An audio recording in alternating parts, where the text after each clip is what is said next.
پہلے ہاتھ پھیلے تھے خلیل اللہ کے، دوسرے ہاتھ بلند ہوئے تھے کلیم اللہ کے، اب تیسرے ہاتھ بلند ہوتے ہیں حبیب اللہ کے۔ جناب ابراہیم علیہ السلام نے حق تعالیٰ سے رحمت للعالمین کی قیادت مانگی، حضرت موسیٰ علیہ السلام نے حق تعالیٰ سے ہارون کی فصاحت و بلاغت مانگی، اور رحمت للعالمین نے حق تعالیٰ سے ابن خطاب کی جلالت و سہولت مانگی۔ فرمایا میرے پروردگار، دین کے گلشن کی آبیاری کے لیے مجھے ابن خطاب کی جوانی چاہیے۔ دو نام پیش کیے رحمت عالم نے، ان میں سے کسی کا انتخاب کر دے۔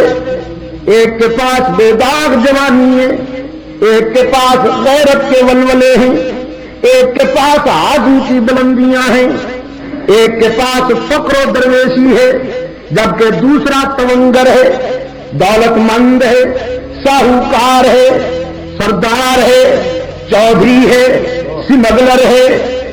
ایک کے پاس قومی وجاہت، دوسرے کے پاس جوانی اور غیرت، ایک کے پاس تونگری، دوسرے کے پاس درویشی۔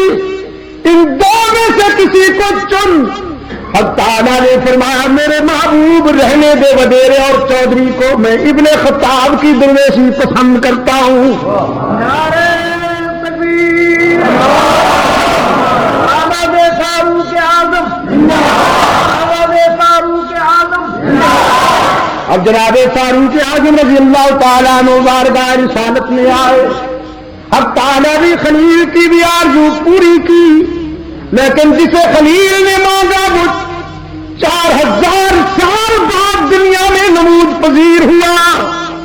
خلیل نے اپنے مطلوب اور اپنی مدعا کو دنیا کی آنکھوں سے دیکھا نہیں، لیکن رحمت للعالمین نے جسے مانگا رات کی تاریکی میں ہاتھ اٹھائے، صبح ہونے سے پہلے فاروق اعظم رسول اللہ کے قدموں میں آئے۔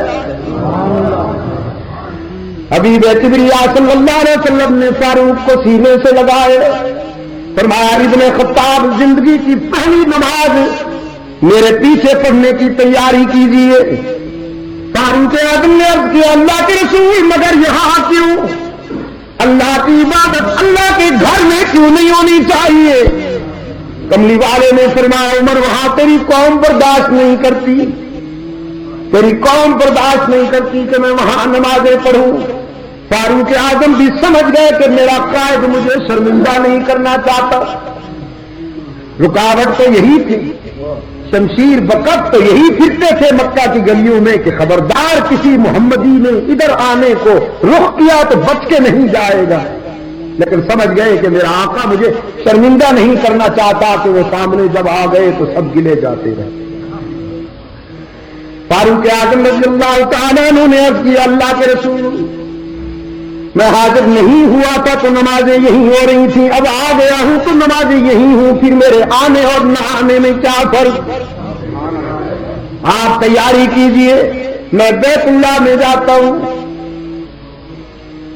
بیت اللہ میں آ کے سرکار دو عالم صلی اللہ علیہ وسلم کے سچے رضاکار فاروق اعظم نے صفا کی بلندیوں پہ کھڑے ہو کر صنادید کفر کو پکارا، نام لے لے کے دعوت دی، اور مشرکین مکہ کو پکار کے کہا تمہیں اطلاع دینا چاہتا ہوں کہ یہ جوانی، یہ بازو، یہ غیرت، یہ سہولت، یہ شوکت آج کے بعد محمد عربی کے انقلاب کے لیے وقف ہو گئی۔ تم نے میرا بگڑنا بھی دیکھا تھا، اب میرا سنورنا بھی دیکھو۔ تم نے میری عداوت بھی دیکھی تھی، اب رسول اللہ کی اطاعت بھی دیکھو۔ تم نے میری بغاوت بھی دیکھی تھی، اب عقیدت بھی دیکھو۔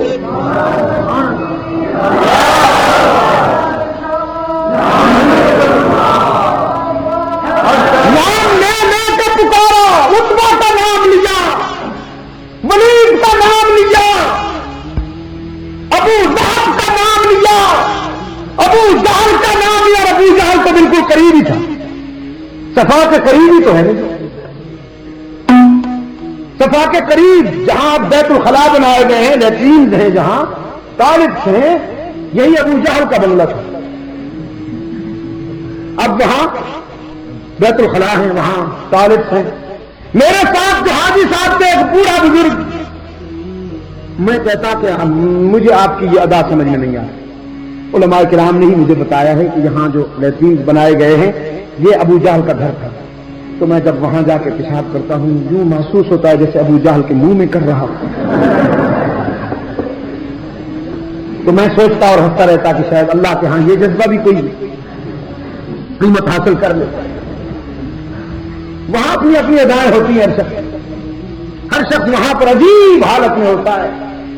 بالخصوص مینا میں اور عرفات میں تو بے تکلفی ہو جاتی ہے نا. وہاں تو عرفات میں خاص طور پر بے تکلفی. میں نے تلاوت بھی کی ہے، جلسوں میں بھی کی ہے، جلوت میں بھی کی ہے، خلوت میں بھی کی ہے، لیکن ایک وہ تلاوت احکاش کو ریکارڈ نہیں ہو سکی.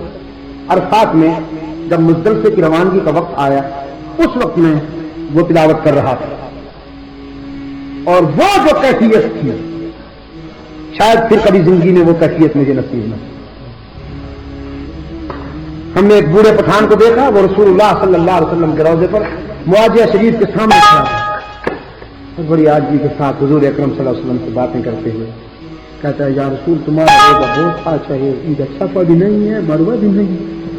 میں کہ بیچارہ تھک کیا صحیح کیتی ہونی ہے تو آپ نے دھکے کھا بھی ہونے رمی جو دھکے کھا کے حضور آپ کا روزہ بہت اچھا ہے، ادھر صفا بھی نہیں ہے، مروہ بھی نہیں ہے، ادھر ہم کو بہت خوشی ہوتا ہے. اپنی اپنی کیفیت میں ہر شخص بات کرتا ہے. نہیں تو فاروق اعظم رضی اللہ تعالیٰ عنہ نے پکارا ایک ایک کا نام لے کر کہ میرا قائد نماز ادا کرنے کے لیے بیت اللہ میں آ رہا ہے، میں دیکھوں گا کون ہے جو رسول اللہ کے راستے میں رکاوٹ بنتا. تاریخ کہتی ہے سناٹا تھا مکے پر. ابن خطاب گرج رہا تھا، کسی میں جرت نہیں تھی کہ وہ فاروق کا سامنا کر سکے. عزیز نوجوانوں، اس لیے جب تاریخ فاروق اعظم کی سیرت کے اس چیپٹر سے گزرتی ہے تو سلام عقیدت پیش کرتے ہوئے یہ کریڈٹ دیتی ہے کہ جس نے بیت اللہ کا بند دروازہ کھولا وہ فاتح باب کعبہ بھی عمر، جس نے اپنے ایمان کا ببانگے دہن اعلان کیا وہ بھی فاروق اعظم ہے، اور جس نے مکہ سے مدینہ کو ہجرت کرتے وقت مکہ کے چوراہے پہ کھڑے ہو کر مشرکین کو للکارا کہ چھپ کر نہیں، سینہ تان کر جا رہا ہوں مدینہ طیبہ اپنے آقا کے قدموں میں، اگر تم میں کوئی ہے میرے راستے میں رکاوٹ بننے والا تو آئے. اول من اسلم جہرا عمر، واول من فتح باب الکعبۃ عمر، واول من ہاجر علانیۃ عمر. تو میں اس لیے کہا کرتا ہوں کہ عمر حدیث شجاعتی حکایت شمشیر، عمر حدیث شجاعت حکایت شمشیر، عمر فسانہ غزوات قصہ توقیر، عمر وقار قیادت، عمر شکوہ جہاد، عمر وقار قیادت، عمر شکوہ جہاد، عمر بشارت شوکت، عمر مجاہد مجاہد بے باک، عمر کے نام سے طاغوت ورگا برندام، عمر کی سہولت سطوت سے سرنگوں اصنام، عمر قبول عمر قابل عمر مقبول، عمر مراد پیمبر عمر دعائے رسول. فاروق اعظم رضی اللہ تعالیٰ عنہ بارگاہ رسالت میں مراد پیمبر بن کے آئے، اور پھر نبی کی نگاہ نے فاروق اعظم میں وہ جوہر پیدا کیے، وہ عظمت عطا ہوئی اس مرد حر کو کہ فرش زمین پر بیٹھ کر یہ بولتا ہے تو عرش بری سے قرآن بن کے اترتا ہے. یہ پھر کبھی. لیکن اب یہ بتاؤں آپ کو کہ خلیل اللہ نے تو رحمت للعالمین کو مانگا، کلیم اللہ نے تو ہارون کو مانگا، حبیب اللہ نے تو عمر کو مانگا، اور اب یہ بتاؤں کہ عمر نے کیا مانگا؟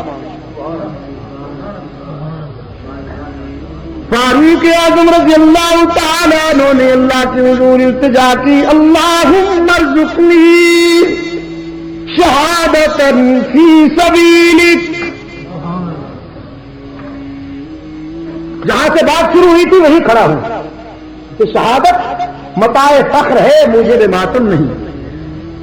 فاروق اعظم رضی اللہ تعالیٰ عنہ نے عرض کیا، اللہم ارزقنی شہادتا فی سبیلک، میرے معبود میں راہ حق میں شہادت کا آرزو مند ہوں، اپنے فضل و کرم سے مجھے شہادت عطا کر،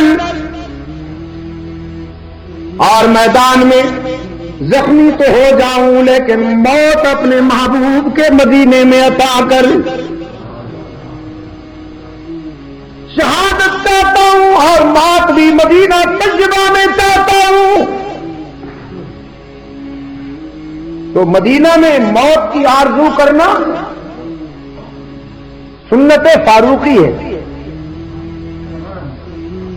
اہل نظر ہمیشہ یہی آرزو کرتے ہیں کہ خدا بندہ مدینے میں موت آ جائے، اہل نظر، اور اہل وطن ان کی وہاں نمازیں نہیں ہوتی، مدینہ کے امام کے پیچھے نمازیں نہیں ہوتی، فنے خان بنے ہوئے ہیں کہ ہم پڑھتے نہیں۔ میں نے کہا نہیں بابو، تم اتنے سنگین مجرم ہو کہ خدا تمہیں پڑھنے دیتا نہیں۔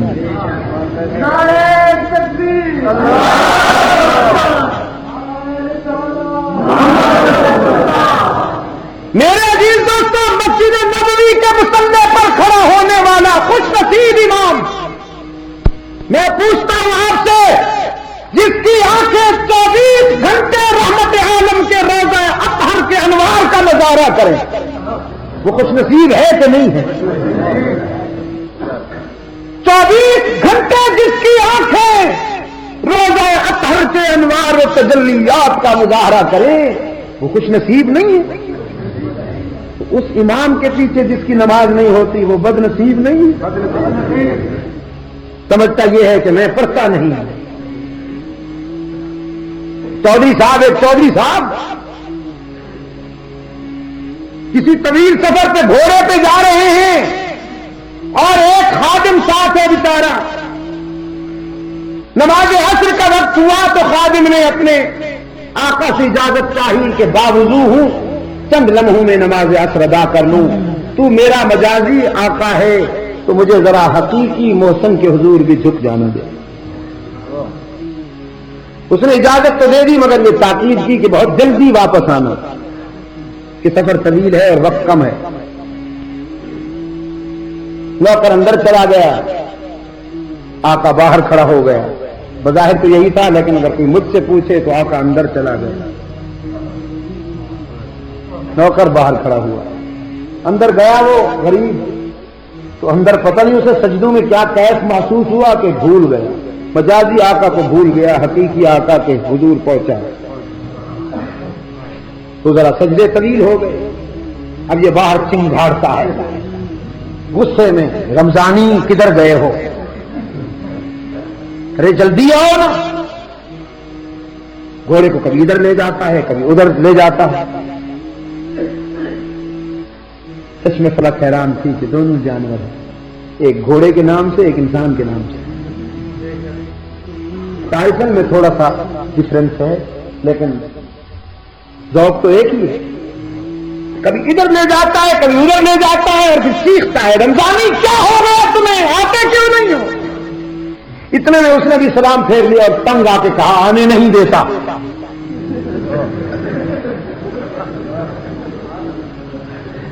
اب وہ گھوڑے سے اترا اور مسجد کے دیہات کی مسجد کے گیٹ پہ آ کے اس نے پاؤں رکھا، ایک ہاتھ لگام میں ہے اور ایک ہاتھ چوکھٹ پہ، مسجد کے اندر جو جائزہ لیا۔ کہنے لگا جھوٹ بولتے ہو، یہاں تو اور تیرے سوا ہے کوئی نہیں، کون ہے جو تجھے روکتا ہے؟ تو اس غریب مگر روشن ضمیر نے کہا جو تجھے اندر نہیں آنے دیتا خان صاحب وہی مجھے باہر نہیں جانے دیتا۔ تو میرے بدنصیب مولوی صاحب آپ یہ سمجھتے ہیں کہ میں مدینہ میں نماز نہیں پڑھتا امام کے پیچھے؟ خدا تیرے حال پہ رحم کرے، اللہ تجھ سے ناراض ہو گیا کہ تجھے اس امام کی اقتدا سے محروم کر دیا جو رسول اللہ کی مسجد میں کھڑا ہے، تجھے پڑھنے نہیں دیا اللہ۔ ان کی نمازیں اگر مسجد نبوی کے امام کے پیچھے نہ ہوں تو یہ پھر بھی عاشق، اور جو ساری زندگی مدینہ میں اس لیے بیٹھے رہیں کہ موت یہاں آ جائے۔ ابھی حضرت شیخ الحدیث محمد زکریا چلے گئے ہیں اس دنیا سے، ان کے ساتھ میری آخری ملاقات انگلینڈ میں ہوئی تھی، خدا کی کروڑوں رحمتیں ہوں اس پر۔ وہ منظر میری آنکھوں کے سامنے اب بھی گھوم رہا ہے۔ عشاء کی نماز کے بعد یہ درویش بیٹھتا تھا اور ہزاروں کی تعداد میں قطار میں کھڑے ہوئے عیسائی، یہودی، ہندو، سکھ، دہریہ، بدھ مت اور دوسرے ادیان و مذاہب سے تعلق رکھنے والے شیخ الحدیث کے ہاتھوں پر اسلام قبول کرتے۔ نماز تہجد تک یہ سلسلہ جاری رہتا، پھر نوافل ہوتی، پھر نماز صبح کی تیاری ہوتی، پھر آپ تھوڑی دیر آرام کرتے، پھر اشراق کے نوافل ادا ہوتے، تو پھر یہی سلسلہ شروع ہو جاتا زور تک۔ زور کے بعد تعلیم ہوتی، عصر کے بعد مہمانوں سے ملاقات ہوتی، مغرب کے بعد کھانا وغیرہ، اور عشاء کے بعد پھر یہی سلسلہ۔ میرے سامنے کئی ہزار عیسائیوں اور یہودیوں نے شیخ الحدیث محمد زکریا کے ہاتھوں پر اسلام قبول کیا اور رسول اللہ کی غلامی کے حلقے میں چلے گئے۔ تو جب حضرت دعا کے لیے ہاتھ اٹھاتے تھے اس میں ایک دعا یہ بھی ہوتی تھی کہ خداوندہ تیرے بندے مجھے کھینچ کے لے آئے ہیں مدینہ، کہیں یہاں موت نہ آ جائے۔ میں نے زندگی کا ایک طویل حصہ اسی انتظار میں گزار دیا مدینہ طیبہ میں کہ مجھے موت وہیں نصیب ہو، اپنے فضل و کرم کے ساتھ اپنے اس فقیر بندے کی یہ آرزو پوری کر کے مجھے موت مدینہ میں آئے۔ اللہ نے یہ شرف ایسا عطا کیا کہ باب جبریل سے جنازہ اٹھا اور جنت البقیع میں دائمی ٹھکانہ مل گیا۔ یہ عاشق رسول ہے کہ نہیں؟ میں نے کہا مولانا مقابلہ کرنا ہے تو یوں کیجیے، اللہ آپ کو اس کے رسول کا صحیح ذوق عطا فرمائے۔ آپ نے تو بس میلاد کے نام پہ مال اڑانا، 11ویں کے نام پہ دودھ ہضم کرنا، اور ماشاءاللہ اتنے کمزور ہو گئے حضرت کہ اب گردن دیکھو تو سودان کا ایئرپورٹ یاد آتا ہے۔ کمپٹیشن اگر شوق ہے تو یوں کیجیے مولانا، کافروں کو مسلمان بنائیے۔ آپ مسلمانوں کے کفر کا فتویٰ لگاتے ہیں۔ ابھی رائے گنج کا اجتماع آپ نے دیکھا ہوگا، آپ میں سے بہت دوست ایسے ہوں گے، دنیا کے 123 ممالک سے فرزندان اسلام کھچ کھچ کے یہاں آئے۔ تبلیغی دوستوں نے کوئی چندہ نہیں کیا، 100 روپے کی رسید، 50 روپے کی رسید، 10 روپے کی رسید، اور مولوی صاحب کہتے کیا تھے؟ جس نے 100 روپے کی رسید کٹائی وہ سیدھا غوث پاک کی انگلی پکڑ کے جنت میں جائے گا۔ میں نے کہا اور ہمارے مولوی صاحب نے وہاں اعلان کیا تھا کہ ہر سال ہم یہاں اجتماع کریں گے۔ سوچتے تو یہ تھے کہ ہم ان کو جلا رہے ہیں، خدا کی قسم ہم خوش ہوئے، اللہ کے گھر میں کھڑا ہے ہم خوش ہوئے تھے کہ پہلے ہم اکیلے یہاں آتے تھے، اب ہمارے بھائی بھی آ گئے ہیں، ماشاءاللہ گھر لے لیا ہے میں نے تیرے در کے سامنے۔ لیکن بس وہی اجتماع پہلا اور آخری تھا۔ اصل میں ہوا یوں کہ اسی اجتماع میں جن لوگوں کو یہ کھینچ کر لے گئے ان کے سامنے جب انہوں نے علماء دیوبند کو گالیاں دی، حضرت مولانا حکیم الامت اشرف علی تھانوی رحمۃ اللہ علیہ پہ فتویٰ، حضرت محمود الحسن پہ فتویٰ، حضرت امداد اللہ پہ فتویٰ، حضرت اسماعیل شہید رحمۃ اللہ علیہ پہ فتویٰ، سید عطا اللہ شاہ بخاری پہ فتویٰ، سید حسین احمد مدنی پہ فتویٰ،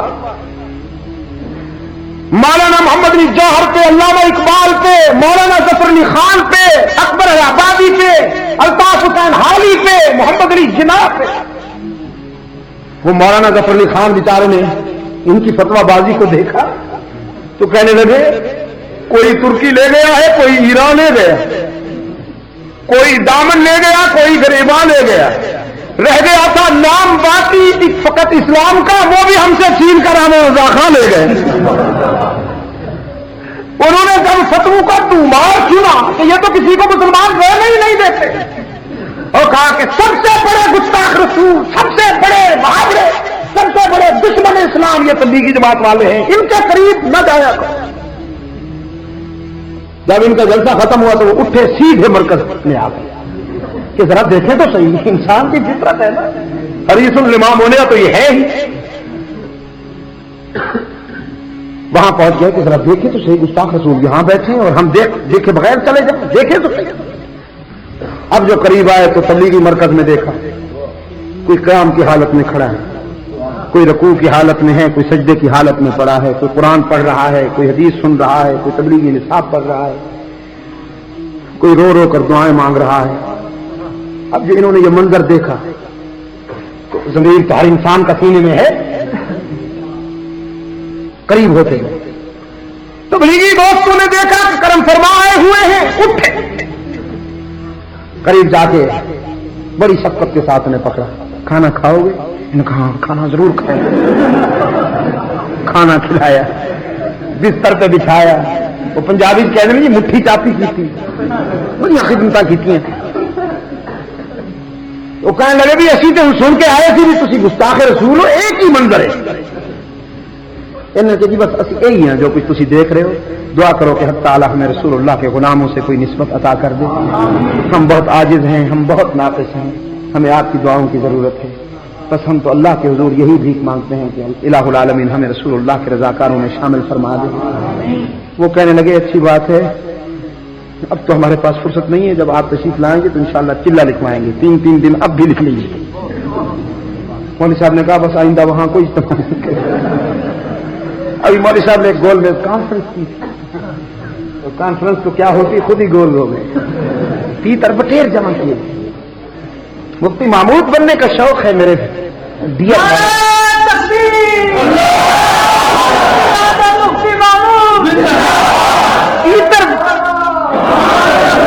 تیتر بٹیر پہ قوم جمع نہیں ہوتی مولانا، قوم اخلاص کی بنیاد پر جمع ہوتی ہے۔ اللہ آپ کو اخلاص نصیب فرمائے۔ آپ تو اپنوں کو مسلمان دیکھتے ہوئے بھی برداشت نہیں کرتے، اور مفتی محمود وہ تھا کہ جس نے دشمنوں کو بھی اپنے پیچھے لگایا۔ ایک مقصد کے لیے 3 تاریخیں ہیں، تاریخ جمہوریت، تاریخ ختم نبوت، تاریخ نظام مصطفیٰ۔ اس درویش نے جب بھی پکارا پوری قوم مفتی محمود کے پیچھے کہ ہو سجانے مدینہ میں میرا نام شمار، خدا بندہ زندگی تو امیدوں اور آرزوں سے عبارت ہے، لیکن نانوتی کی سب سے بڑی آرزو یہ ہے کہ مدینہ کے کتوں میں میرا نام شمار ہو جائے۔ جیوں تو ساتھ سجانے حرم کے تیرے پھروں، جیوں تو ساتھ سجانے حرم کے تیرے پھروں، اور مروں تو کھائیں مدینہ کے مجھ کو مرغ اور مار، جب تک زندہ رہوں انہی کے ساتھ گھومتا پھروں، اور جب موت آ جائے تو میرے وجود کو یہی کے مرغ و مار کھا جائیں، میری تدفین کی تجہیز کی نوبت ہی نہ آئے۔ رحمت اللہ تعالی علیہ، خدا کی کروڑوں رحمتیں ہوں ان کو شاخ پر۔ تو میرے عزیز دوستوں، مدینہ طیبہ میں فاروق اعظم رضی اللہ تعالیٰ عنہ نے خدا سے موت بھی مانگی اور شہادت بھی مانگی، تو فاروق اعظم کی یہ آرزو ایسے پوری ہوئی کہ شہادت بھی ملی اور موت بھی مدینہ میں ملی، کہ محراب میں کھڑے ہوئے صبح کی نماز پڑھا رہے ہیں، اور ایران کا مجوسی قاتل زہر میں بجھا ہوا خنجر لے کر جو گھاٹ میں بیٹھا تھا، فیروز، یہ فیروز نام جو ہے فاروق اعظم کے قاتل کا، کبھی بھول کے بھی اپنے بچوں کا نام یہ نہ رکھا تھا، اور یار لوگوں نے تو لفظ فیروز کو عزت دینے کے لیے ایک پتھر کا نام فیروزہ رکھا۔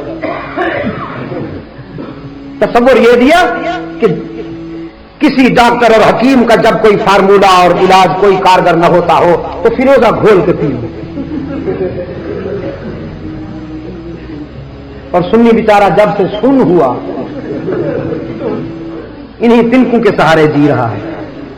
اسے پتہ نہیں کہ یہ تیر کہاں لگ رہا ہے. اور یہاں لوگوں نے انہی الفاظ، جملے اور اصطلاحات کے ذریعے آپ کے فکر کو بیمار بنایا. لکھنؤ کی فیکٹری سے جو اصطلاحیں تیار ہوئی ہیں، آپ چونکہ صحابہ کرام کے ساتھ حضرت کا لفظ ملاتے ہیں نا، حضرت ابو بکر، حضرت عمر، حضرت عثمان، حضرت علی، تو انہوں نے لفظ حضرت کو گالی بنا دیا. جی بڑے حضرت، آپ کو کیا پتا بڑے حضرت، سنی بھی بولتے ہیں بڑے حضرت، پتہ ہی نہیں کہ اس حضرت کا یہ جو تیر ہے کہاں لگ رہا ہے. لعنت بھیجیے، کہنا ہو تو سحرفی بھیجیے. جی یہ سحرفی جو ہے 3 حرفی ثلاثہ پہ تبرہ ہونے کے لیے، حالانکہ لعنت کے الفاظ 4 ہیں 3 نہیں ہیں. لام ہے نون تے 4 ہے نا، لیکن وہ کہتے ہیں سحرفی بھیجیے تھے. ابھی زید عمر بکر نے کسی نے کہا ہوگا، ہمیں کیا پتا. زید عمر بکر سنی بیچارہ بھی، مولوی صاحب بھی کتابوں میں پڑھاتے ہیں زید عمر بکر نے کہا ہوگا. زید نے عمر کی بکری چرا لی. اس دن ویکلی ایڈیشن میں، اخبار کے ایک ویکلی ایڈیشن میں ایک لڑکے کی کہانی چھپی ہوئی. اس میں پرنس، میرے بچے نے وہ اخبار اٹھا کر میرے سامنے رکھا کہ ابو دیکھیے اس میں کیا لکھا ہوا. وہ کہانی اس قسم کی تھی کہ ایک سکول میں 2 بچے پڑھتے تھے، ایک کا نام علی تھا، دوسرے کا نام عمر تھا. علی جو تھا وہ تو سیدھا سادہ اور شریف بچہ تھا، لیکن عمر بڑا عیاش تھا. وہ ہمیشہ علی کا پین چرا لیتا تھا، علی کا قلم چرا لیتا تھا، علی کی کتاب چرا لیتا تھا. اور علی جو ہے جب وہ چیزیں ڈھونڈنے کے لیے ادھر ادھر ہوتے تو وہ قلم اور کتاب پھر اس کے بستے میں رکھ دیتا تھا اور ماسٹر صاحب سے شکایت کرتا تھا کہ یہ ہم پہ الزام لگاتا ہے، جبکہ یہ ساری چیزیں اس کے بستے میں ہیں. تو پھر علی کو مار پڑتی تھی اور وہ خوش ہوتا تھا. تو سنیے نا، لفظ نام جو ہے عمر کا، اس کو ڈائنامیٹ کرنے کے لیے، اس کا امیج تباہ کرنے کے لیے آرام کے ساتھ بچوں کے ذہن میں کیسے کیسے جراثیم اتارے جا رہے ہیں. ایک دن علی جب سکول سے چھٹی کر کے جانے لگا تو اس نے دیکھا ایک لڑکا جو ہے وہ زخمی پڑا ہے. قریب گئے تو وہ عمر تھا. علی نے جا کے اس کی سنجیدہ حالت کو دیکھا تو جلدی سے اس کو ہسپتال لے گیا. ڈاکٹر نے کہا اس کے لیے تو 2 بوتل خون چاہیے. علی نے اپنا خون ٹیسٹ کرایا تو اس کا گروپ وہی نکلا. علی نے اپنا خون دے کر عمر کی جان بچائی. اور بعد میں جب عمر ہوش میں آیا تو اس نے علی سے معافی مانگی اور اعتراف کیا کہ جو بات علی میں ہے وہ عمر میں کہاں ہے. اب یہ کہانی بنائی گئی جس سے آپ اندازہ کر سکتے ہیں کہ وہ لوگ کس خوبصورتی کے ساتھ آپ کے ناموں کو رسوا کرنے کے لیے. انگریز نے کتوں پر ٹیپو سلطان کا نام رکھا ہے. کیوں؟ اس لیے کہ ٹیپو کا نام ان کے لیے موت کا پیغام ہے. میں جب اسکاٹ لینڈ ایڈنبرا میں ایک مقام ہے وہاں اسکاٹ لینڈ میں وہاں پہنچا تو وہاں مجھے دوستوں نے بتایا کہ یہاں حضرت ٹیپو سلطان رحمت اللہ علیہ کی تلوار بھی پڑی ہوئی ہے اور وہ کرتا بھی پڑا ہوا ہے جو انہوں نے بوقت شہادت زیب تن کیا ہوا ہے. میں نے پوچھا کہ یہاں ٹیپو سلطان کی تلوار اور کرتا کیوں؟ دوستوں نے بتایا کہ اصل بات یہ ہے کہ جب ٹیپو سلطان مرحوم شدید زخمی ہو کر گر گئے تھے تو یہیں ایڈنبرا کا ایک فوجی کیپٹن تھا جو ٹیپو سلطان مرحوم کے قریب گزرنے لگا اور اس نے اس شیر کو جب زخمی دیکھا تو جوتے کی ٹھوکر لگا کے کہا کہ اب مدد چکھ لیا. اچانک ٹیپو سلطان کی آنکھیں کھلی اور ہاتھ میں جو تلوار تھی اٹھا کے جو اسے ماری تو اسی زخمی حالت میں اس کا سر قلم کر دیا. کیونکہ وہ یہی کا تھا، انگریز تھا، تو اس کے سلے میں انگریزوں نے ٹیپو سلطان کی تلوار اور کرتا یہی رکھا ہوا ہے اسی میوزیم میں. پھر دوستوں نے کہا کہ آئیے آپ کو دکھائیں. ہم تیار ہو کر وہاں گئے بھی، لیکن جب میں قریب گیا تو میرے دل میں خیال آیا کیونکہ وہاں پر ایک میلے کا سما تھا. انگریز عورتیں، بچے، مرد اس کو دیکھنے کے لیے. میرے دل میں خیال آیا کہ اس ظالم قوم کے سامنے اب جا کے میں اپنے مظلوم شہید کی تلوار اور کرتا کس منہ سے دیکھوں. ان کی نظریں مجھ سے پوچھیں گی نہیں کہ اس کا یہ انجام کیوں ہوا، کس نے غداری کی اور اس کو اس انجام تک پہنچایا. اگر اپنے غداری نہ کرتے تو ٹیپو سلطان کا یہ انجام نہ ہوتا. ہمیں جب بھی لوٹا ہے وقت کے میر ناصر اور میر صادق نے لوٹا ہے. اگر تو دشمن کبھی ہمارے ساتھ یہ سلوک نہیں کر سکتا. اس لیے یہ ضروری ہے کہ اپنی صفوں میں چھپے ہوئے منافقین کو پہچاننا. تو میں عرض کر رہا تھا آپ کی خدمت میں کہ انگریز نے ٹیپو کے نام کو رسوا کرنے کے لیے کتے پر وہ نام رکھا. قاضی احسان مرحوم فرمایا کرتے تھے ریل کے انتظار میں ایک اسٹیشن پہ کھڑا تھا, ایک انگریز کتا پکڑ کے لایا. انگریز کی تو فیملی مکمل نہیں ہوتی کتے کے بغیر, ان کا تو خاندان کا ایک بہت بڑا جز ہے کتا. اب تو خیر ماشاءاللہ یہاں کے نودولتیوں نے بھی کتے کو اپنا فادر ہی بنا لیا تقریباً. میں نے اس دن کراچی کے وہاں بندر روڈ پر ایک نودولتی کو دیکھا, لمبے لمبے بال, اوپن کار کی کھلی ہوئی, آگے خود بیٹھا تھا, پیچھے بہت بڑا کتا, بوڑھا سا, لمبے لمبے بال, اتنے اتنے کان, اس کے زبان نکالی ہوئی, اور کتے کا جو منہ تھا وہ برخوردار کے منہ کے بالکل یوں قریب, ایسے لگتا تھا جیسے بچھڑا ہوا ملا کھورا. خود خدا کا خوف کیجئے, آپ کدھر جا رہے ہیں؟ آپ کی یہ منزل نہیں ہے میرے دوستو, آپ کا یہ راستہ نہیں ہے. آپ ان باتوں سے اچھے نہیں لگتے. آپ کی جوانی کے لیے یہ باتیں حسن نہیں بنتی. آپ کی جوانی کے لیے حسن یہ ہے کہ آپ کی جوانی پیدا, آپ اپنی عزت, اپنے وقار اور اپنی آبرو کے لیے مردانہ جذبات رکھتے ہوں اور آپ کے کردار میں فولادی حدت ہو. تو میں یہ کر رہا تھا کہ انگریز کتا لے آیا اور قاضی احسان مرحوم فرمایا کرتے تھے مجھے دیکھ کر اس نے کتے کو کچھ ٹافی یا چاکلیٹ پھینکا اور پکارا ٹیپو کمان. قاضی جی فرماتے تھے میرا خون کھول گیا. میں نے کہا اس نے کتے کو ٹیپو کہا. وہیں سے میں لوٹا, اسٹیشن کے باہر ایک دکان پہ جا کے میں نے بسکٹ کا ڈبہ لیا اور بسکٹ کا ڈبہ لے آ کر میں نے کہا جارج واشنگٹن کمان, Lord Mountbatten my dear کمان. اور تمام جتنے ان کے انگریزوں کے وڈیرے ہیں ان کا نام کتے پہ فٹ کیا اور اس کو پکارا. اور انگریز غور سے مجھے دیکھتا رہا. میں نے کہا دیکھتا کیا ہے, تو نے میرے ایک مجاہد کا نام کتے پہ رکھا, میں تیرے سارے خاندان کا نام اس پہ رکھوں گا.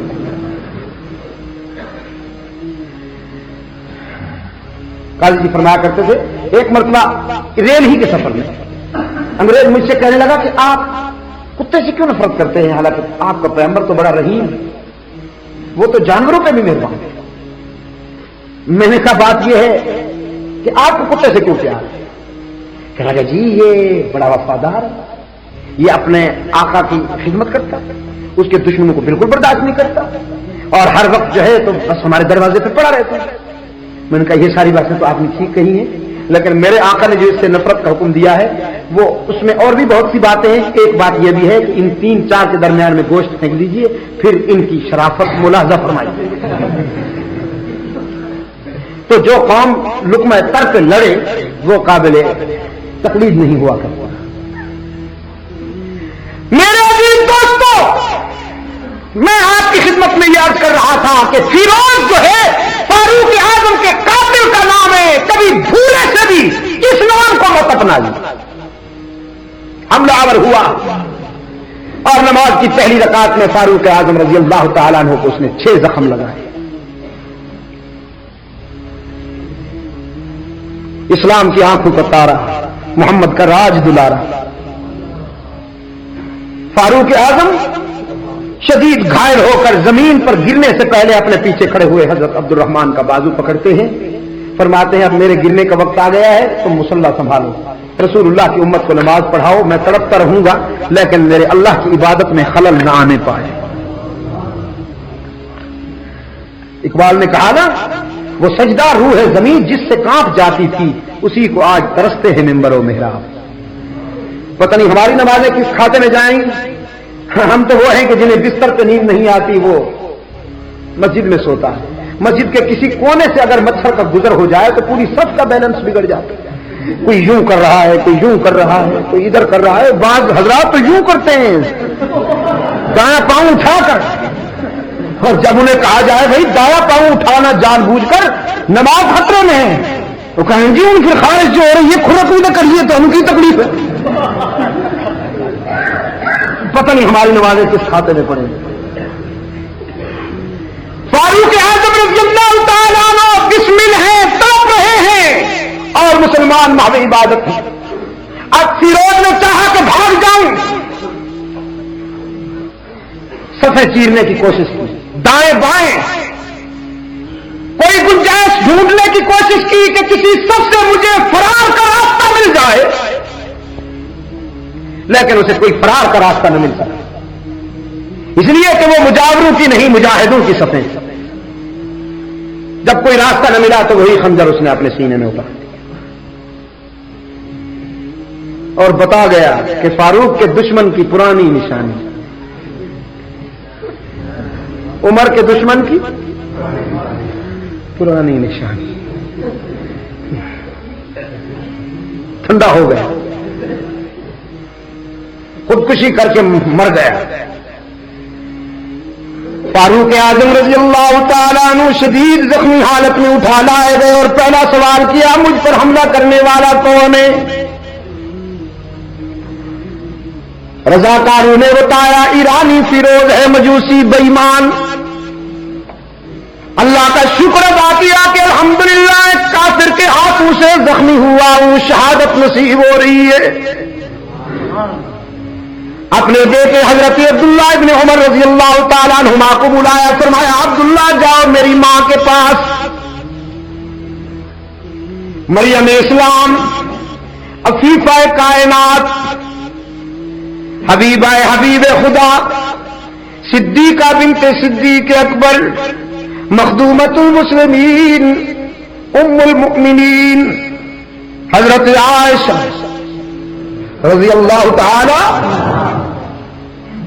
وہ عائشہ کہ جس کے بستر پر قرآن اترتا تھا, وہ عائشہ کہ جس نے اپنی آنکھوں سے جبرائیل امین کو اصلی حالت میں دیکھا, وہ عائشہ کہ جس کے لیے جبرائیل امین پیغام لائے, رسول اللہ سے کہا اپنی عائشہ سے کہہ دو کہ خدا سلام کہتا ہے.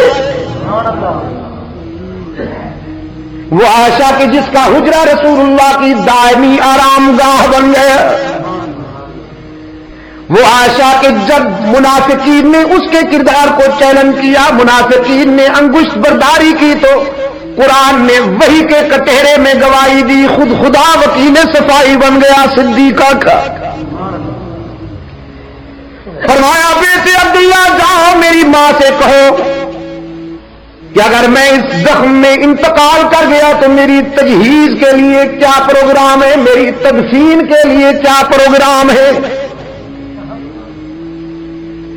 حضرت عبداللہ فرماتے ہیں جب میں اپنے ابا کا پیغام لے کر مریم اسلام کے پاس گیا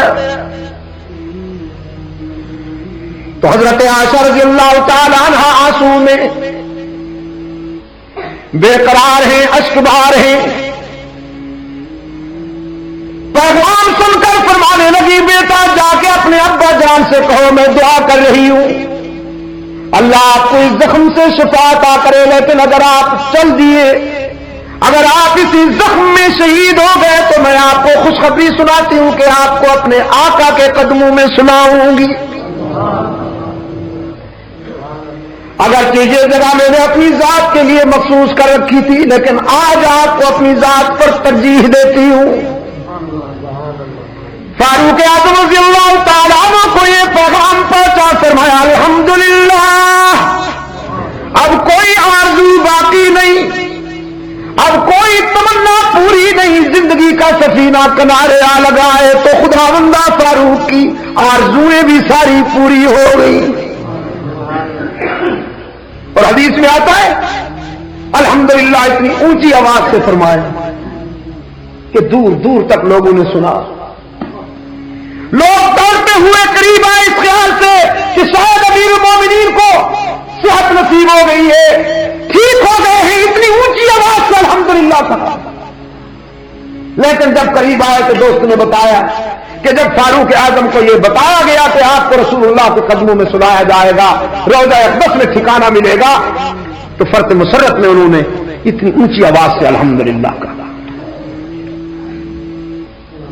فاروق اعظم رضی اللہ تعالیٰ عنہ کو فرزندان اسلام نے حضرت علی رضی اللہ تعالی عنہ نے اپنے قائد کے قدموں میں سلا دیا. اب میں آپ سے پوچھتا ہوں، حضرت عمر جبرن سوئے ہیں یا حضرت علی نے خوشی سے سلایا ہے؟ میرے دوستوں کی پتہ نہیں عقل کہاں چلی گئی. وہ کہتے نہیں جبرن سو، وہ تو حضرت علی کا بس نہیں چلتا تھا. میں نے کہا ماشاءاللہ بڑا پاپولر لیڈر. پہلے تو اس کی مقبولیت کا اندازہ کیجیے کہ کہتے ہیں صاحب حضور اکرم صلی اللہ علیہ وسلم کے بعد لوگوں نے مسلح بھی لے لیا، خلافت بھی لے لی، فدت بھی چھین لیا، امامت بھی چھین لی، یہاں تک کہ جبرن روزے میں بھی گھس گئے، ساری چیزوں پہ جبرن قبضہ کر لیا. تو میں نے کہا حضرت پھر انشاءاللہ جنت پہ بھی قبضہ انہیں کا ہوگا، اس لیے کہ انہیں عادت ہو گئی ہے. جبرن نہیں، ہمارا ایمان ہے، ایمان نہیں، فطرت بھی یہی ہے، موت کے بعد کسی کا جبر نہیں چلتا. کبھی آپ نے سنا ہے کسی ملک صاحب نے موت کے بعد کہا ہو کہ اس قبرستان میں تو میں دفن نہیں ہوتا، یہاں تو سب غریب پڑے ہوئے؟ کسی کتاب میں پڑھا ہو، کسی روایت میں سنا ہو؟ میرے دوستوں کو راوی بہت ملے ہوئے. راوی کہتا ہے، بعض حضرات تو راوی کا نام لیتے ہیں، بعض کہتے ہیں آواز آئی. ان کا قرآن یہی ہے. ہم کہتے ہیں نا عن ابی ہریرہ رضی اللہ تعالی عنہ قال قال رسول اللہ صلی اللہ علیہ وسلم، عن ابن مسعود رضی اللہ تعالی عنہ قال قال رسول. ہم تو اس طرح، اور وہ کیا کہتے ہیں؟ آواز آئی، آواز آئی کہتے جائیے، جو جی میں آئے بیان کرتے جائیے، آواز آئی. اور اگر کسی نے بہت بڑی سند پیش کرنی ہو تو پھر راوی کہتا ہے. کربلا کا سارا منظر راوی صاحب بیان کرتا ہے. اپنی یہ راوی صاحب کون سی شے ہے کہ جو دور سے کھڑے ہو کر روایتیں ہی لکھتا رہا، حضرت حسین کے ساتھ مل کے جان نہیں دے دی اس نے، روایتیں لکھتا رہا تاکہ 14ویں صدی کے ذاکر کا پیٹ پل سکے اور اس کا کاروبار چل سکے. میں نے کہا راوی کے کنارے جھوپڑیاں مت ڈالیے، راوی جوش میں آتا ہے تو شہروں کے شہر بہا کے لے جاتا ہے. ہم نے تو پنجاب کے راوی کو دیکھا، آپ نے تاریخ کے راوی کو اپنا لیا ہے، پتہ نہیں وہ کیا کرے گا، ایمان کی دنیا بگاڑے گا. میرے عزیز دوستو، صبر نہیں ہوتا موت کے بعد. جب کوئی فوت ہو جاتا ہے تو اب زندوں کے بس میں ہے اسے جہاں چاہے سنائیں. صدیق اکبر رضی اللہ تعالیٰ عنہ جب وصال فرماتے ہیں تو حضرت علی رضی اللہ تعالیٰ عنہ زندہ ہیں. جب فاروق اعظم رضی اللہ تعالیٰ عنہ شہید ہو جاتے ہیں تو حضرت علی رضی اللہ تعالیٰ عنہ زندہ ہیں. انہوں نے اپنے بھائی صدیق اکبر کو بھی رسول اللہ کے پہلو میں سلایا اور اپنے بھائی فاروق اعظم کو بھی رسول اللہ کے قدموں میں سلایا. فاروق اعظم کی سیرت کو اگر بیان کروں تو بات بہت طویل ہو جائے گی. ان کی سیرت کا ایک واضح پہلو ہے اور وہ ہے ان کا مجاہدانہ عزم کہ فاروق اعظم کی زمین پوری زندگی کبھی اللہ کے سوا کسی کے آگے جھکی نہیں. یہاں تک کہ بیت اللہ کے طواف کے دوران جب حجر اسود کی تقبیر کا مرحلہ آیا تو حجر اسود کے سامنے کھڑے ہو کر فرماتے ہیں، تو بھی سن، کائنات بھی سنے، عرش والے بھی سنے کہ میں تجھے ایک پتھر سمجھتا ہوں. تجھ سے نہ نفع کی امید ہے نہ نقصان کا اندیشہ. میں تجھے خدا یا مشکل کشا سمجھ کے نہیں بوسہ دے رہا. اگر میرے قائد نے تجھے نہ چوما ہوتا تو ابن خطاب کی گردن بھی تیری تقبیل کے لیے کبھی نہ جھکی. حجر اسود. تو آج کسی بزرگ کی قبر پر سر جھکانے کے لیے گنجائش کہاں سے نکل آئی ہے میرے مولانا، میرے اچھے مولانا؟ مولانا فرماتے تعظیم نہیں. میں نے کہا مولانا ایمان میں تقسیم. تعظیم اس کا نام ہے کہ بزرگان دین کی تعلیمات پہ عمل کیجیے. میں آپ سے پوچھتا ہوں، بزرگ آپ سے سجدے مانگتے ہیں اپنی قبروں پر؟ بزرگ آپ سے چادریں مانگتے ہیں؟ یہ چادریں ہتے گھٹے مرغے ککڑ یہ بزرگوں کی ضرورت نہیں، مجاوروں کی ضرورت ہے. یہ جڑے اتنے بیٹھے ہیں بین الاقوامی یتیم، یہ انہوں کی ضرورت ہے. کبھی کچھ لے کے آسے تو کچھ لے کے جاسے بدبختہ خالی ہاتھ آسے کے خالی ہاتھ جاسے بزرگوں نے ملنے تو پہلے سانو خوش کر جی سانو خوش کر والی گل ہے نا یہی ساری بیماری دی بنیاد ہے. ہم بھی الحمدللہ بزرگوں کے ساتھ محشور ہونے کی آرزو کرتے ہیں. خداوندہ ہمیں اپنے پیارے بندوں کے ساتھ محشور فرما. دنیا میں بھی ہمارا تعلق ہے اہل اللہ سے. میں حضرت کنیا والوں کا رضاکار ہوں. مجھے ان کی دعاؤں نے الحمدللہ تعالیٰ کیا سے کیا کر دیا ہے, ورنہ کہاں میرا علم, کہاں میرا تقوی, کہاں میرا عمل. جب اپنے اندر دیکھتا ہوں, اپنے گریبان میں جھانکتا ہوں تو کچھ بھی نہیں ہے. لیکن اللہ والے کے ساتھ نسبت ہے ان کی دعاؤں نے الحمدللہ تعالیٰ اللہ کے فضل و کرم کے ساتھ مجھے بہت کچھ بنا دیا. تعلق ہمارا بھی ہے بزرگان دین سے الحمدللہ, لیکن ہم بزرگوں کی قبروں کو منڈیاں نہیں بنانا چاہتے. ہم بزرگان دین کی تعلیمات پر, ان کے سبق کو یاد رکھنا اور ان کی تعلیمات پر عمل کرنے کا نام محبت سمجھتے ہیں. سجدہ کس کا حق ہے؟ حدیبیہ کے مقام پر وہ درخت کہ جس کے نیچے بیعت رضوان ہوئی, فاروق اعظم رضی اللہ تعالیٰ نے کو پتہ چلا کہ کچھ لوگ اس کی زیارت کے لیے آنا شروع ہوئے ہیں تو کلہاڑا لے کر پہنچے. درخت کے سامنے کھڑے ہو کر فرمانے لگے مجھے بھی تجھ سے پیار تو ہے, مجھے وہ دن یاد ہے, مجھے وہ لمحہ یاد ہے جب ہم تیری ٹھنڈی چھاؤں میں اپنے قائد کے ہاتھوں پہ ہاتھ رکھ کر بیعت کر رہے تھے, وعدہ کر رہے تھے کہ جب تک عثمان کے خون کا بدلہ نہیں لیں گے مدینہ کی طرف نہیں جائیں گے, اور تیری ٹھنڈی چھاؤں میں ہمیں جنت سے عرش بری سے جنت کی ٹکٹیں ملی تھی. بہت اچھی طرح یاد ہے مجھے وہ لمحہ. لیکن آج میں تجھے کاٹ کر زمین میں دفن کرنے کے لیے آیا ہوں, اس لیے کہ میں نے سنا ہے کچھ لوگ تیری زیارت کے لیے آنا شروع ہو گئے ہیں. مجھے اندیشہ ہے کہ تیری زیارت کے لیے آنے والے آگے چل کر کہیں تیرا سجدہ نہ شروع کر. رسول اللہ نے جس سوسائٹی کو یکجائی بنایا تھا کہیں وہ پھر ہر جائی نہ ہو جائے. تو بہت عزیز ہے مجھے, لیکن انسان کی جبین سے زیادہ عزیز نہیں ہے. فاروق اعظم نے اس درخت کو کاٹا اور زمین میں دفن کر دیا. آج تک پتا نہیں کہ وہ درخت کس جگہ پر. پپلا کے دوستوں میں آپ سے پوچھتا ہوں یہ اچھا کیا فاروق اعظم نے, لیکن میرے دوست ہوتے تو سب سے بڑا فتویٰ فاروق اعظم پہ لگتا. دیکھو جی صحیح دی بیٹھک نو کٹ چھوڑو, جتنے حضور اسلام بیٹھے تھے درخت نو کٹ چھوڑو. توبہ توبہ توبہ توبہ. یہ آستانہ کیا ہے جی؟ یہاں حضرت صاحب نے گزرتے ہوئے کچھ دیر کے لیے آرام فرمایا تھا, وہاں بھی جھنڈیاں لہرا رہی ہیں. یہاں حضرت صاحب نے غسل فرمایا تھا, وہاں بھی جھنڈیاں لہرا رہی ہیں. اور زلف دراز بیٹھے ہوئے. ٹائٹل ایسے ہیں کہ سمجھ میں نہیں آتے. اس دن ہم موسیٰ خیل سے آگے میرا ایک دوست لے گیا کہ جناب یہاں ایک نمل ڈیم ہے, وہاں آپ کو مرغابیوں کا شکار کیا. ہم شکار کھیلنے وہاں چلے گئے تو میں نے دیکھا کہ وہاں ایک جھنڈی بھی ہے اور ایک وہ بھی بنا ہوا ہے. میں نے پوچھا بھائی یہ کون صاحب ہے؟ کہنے لگا جی یہ پیر وٹے پٹ شاہ ہو رہا ہے. میں کہ شکر اتوارا پٹ شاہ ہو رہا ہے. کوئی بھی پیر وٹے پٹ, کوئی مرتو شاہ, کوئی پیر گڑبڑ شاہ. اور ادھر جو ہے اسماعیل خان کے علاقے میں ملک صاحب سے پوچھیے, وہاں ایک دربار ہے. اس کی خصوصیت یہ ہے کہ وہاں جب مرادیں مانگنے والے جاتے ہیں تو وہاں پر ایک گدی نشین بیٹھا ہے. ویسے میں اس کا بڑا احترام کرتا ہوں, آپ یقین کیجیے میں اس کے لیے دعائیں کرتا ہوں. پتہ ہے وہ کیا کرتا ہے؟ اتنا بڑا جوتا اس نے رکھا ہوا ہے, پرانا سوکھا ہوا. روایت یہ ہے کہ یہ حضرت صاحب جو مدفون ہیں ان کا جوتا ہے. کیا نام ہے ان کا؟ اچھا شیخ یوسف. دیکھو جی رحمت اللہ علیہ اللہ تعالیٰ کا برگزیدہ بندہ ہوگا, اللہ کا پیارا بندہ ہوگا, لیکن اب یار لوگوں کی تھی معاشی ضرورت انہوں نے اس طرح شروع کیا کہ یہ حضرت کا جوتا ہے, اور جو وہ مرید آتا ہے مرادیں مانگنے کے لیے اسے وہ نذرانہ وصول کر لیتا ہے. اس کے بعد کہتا ہے جھک جا, وہ جھک جاتا. جس نے کبھی خدا کو سجدہ نہیں کیا وہ بیچارہ جھکا ہوا. 3 4 جتنا نذرانہ زیادہ اتنے جوتے زیادہ. اس کو جوارے سے پاپوش کھلاتا ہے, خوب جوتے لگاتا ہے.